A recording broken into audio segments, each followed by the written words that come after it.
एकीकडे पहलगाम येथे झालेल्या दहशतवादी हल्ल्यामुळे भारत आणि पाकिस्तान यांच्यात तणाव वाढला असतानाच दुसरीकडे काल झालेल्या कॅबिनेटच्या बैठकीमध्ये केंद्रातील मोदी सरकारने एक मोठा निर्णय घेतलाय। देशात जातनिहाय जनगणना करण्याची घोषणा मोदी सरकारने केली आहे। काल झालेल्या सीसीपीआयच्या बैठकीत हा महत्त्वाचा निर्णय घेण्यात आला असून या संदर्भातील माहिती केंद्रीय मंत्री अश्विनी वैष्णव यांनी दिली। Under the leadership of our Prime Minister Shri Narendra Modi ji, the Cabinet Committee of Political Affairs has decided today, that is 30th April 2025, that caste enumeration should be included in the forthcoming census. This demonstrates that our government is committed to the values and interests of our society and country.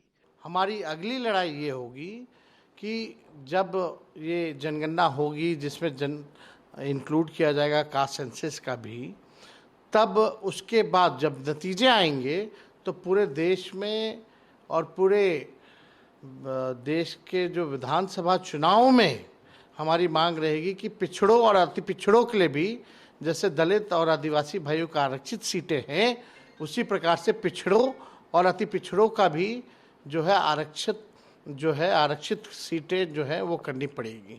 देशामध्ये जातनिहाय जनगणना करण्याचा निर्णय घेतला, त्यांचा आम्ही मनापासून स्वागत करतो। पण ही घोषणा एवढा विरोध सत्ताधाऱ्यांनी केल्यानंतर अचानक हा निर्णय घेण्याचं कारण काय, तर कधी शंका येते, त्यामुळेच आमच्या शंकेचं निरसनही होईल अशी आमची अपेक्षा आहे। हे शंका कुठली, तर उद्या बिहारच्या निवडणुका आहेत। नाही, जातनिहाय जनगणना एवढ्याकरता की जो काही वाटा त्या ठिकाणी असतो आरक्षणाचा, तो SC STचा तर वाटा ठरला आहे, OBCचाही वाटा ठरलेला आहे। पण खऱ्या अर्थाने ज्या समाजाला अजूनपर्यंत समाजापर्यंत सरकार पोहोचलं नाही, एक मोठा समाज त्या भागात राहतो, यामध्ये जे आता मोठ्या प्रमाणावर ज्या त्या ठिकाणी सामाजिक असमतोल होता, तो सामाजिक असमतोल दूर झाल्याशिवाय राहणार नाही असं मला वाटतं। पुन्हा एकदा जनतेने आम्हाला राज्यामध्ये सत्तेवरती बसवल्यावर राष्ट्रवादी काँग्रेस पक्षाकडून केंद्र सरकारच्याकडे मागणी केली जाईल आणि आज मी केंद्र सरकारचं मनापासून अभिनंदन करतो, आभार मानतो। आदरणीय देशाचे पंतप्रधान नरेंद्र मोदी साहेब, अमित भाई शाह आणि केंद्रीय मंत्रिमंडळाचे राष्ट्रवादी काँग्रेस पक्षाच्या वतीने मी मनापासून आभार मानतो। तर जातनिहाय जनगणनेच्या निर्णयाचं स्वागत करतो असं मुख्यमंत्री देवेंद्र फडणवीस यांनी म्हटलंय। पंतप्रधान नरेंद्र मोदी यांचे आभार मानतो असंही फडणवीस यांनी म्हटलं। काँग्रेसने नेहमीच जातनिहाय जनगणनेला विरोध केलाय असंही देवेंद्र फडणवीस यांनी म्हटलं। मोदी सरकार ने लिया हुआ जातिगत जनगणना का निर्णय ये बहुत ही ऐतिहासिक निर्णय है। इस निर्णय के कारण सामाजिक न्याय का नया अध्याय, एक नया पर्व भारत में शुरू होगा।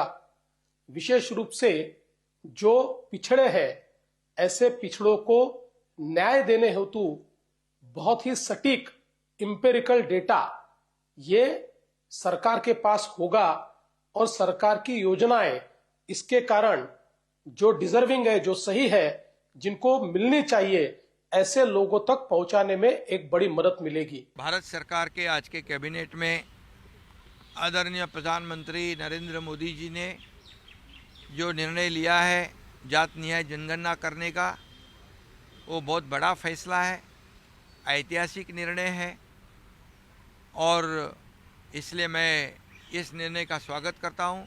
शिवसेना इस निर्णय का स्वागत करती है और इस फैसले को पूरा समर्थन शिवसेना देती है। दरम्यान जातनिहाय जनगणनेची मागणीला जोर धरलेल्या राहुल गांधींनी सुद्धा यावरून प्रतिक्रिया दिलेली आहे, तीही बघूयात।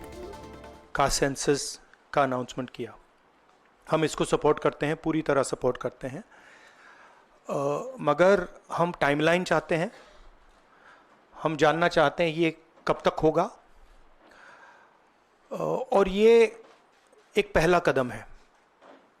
तेलंगाना एक मॉडल बना है कास्ट सेंसस के लिए और वो ब्लूप्रिंट बन सकती है, मगर हम चाहते हैं कि हमें डेट्स बताई जाएं, किस दिन तक ये सेंसस होगा, बजट में इसका पैसा आना चाहिए, अभी बजट में पैसा नहीं है, और फिर जो डेवलपमेंटल विजन है वो हमारे सामने प्रेजेंट होना चाहिए। तर जातीय जनगणनेचा इतिहास नेमका काय आहे तो एकदा बघूयात. 1931 जनगणनेनुसार भारतात 4,000वर जाती आल्या. स्वातंत्र्यानंतर भारतात अनुसूचित जाती आणि जमातींचं जनगणना झाली. 1951 सरकारनं धोरणात्मक निर्णय म्हणून जातनिहाय जनगणना थांबवली. 2011 सामाजिक आर्थिक जातनिहाय जनगणना पण आकडे जाहीर काही केले नाहीत. 2011 जातनिहाय जनगणनेमध्ये उणीवा असल्याचं सरकारकडून स्पष्टीकरण देण्यात आलं. तर 2023 बिहारमध्ये नितीश कुमार सरकारकडून जातनिहाय सर्वेक्षण केलं गेलं.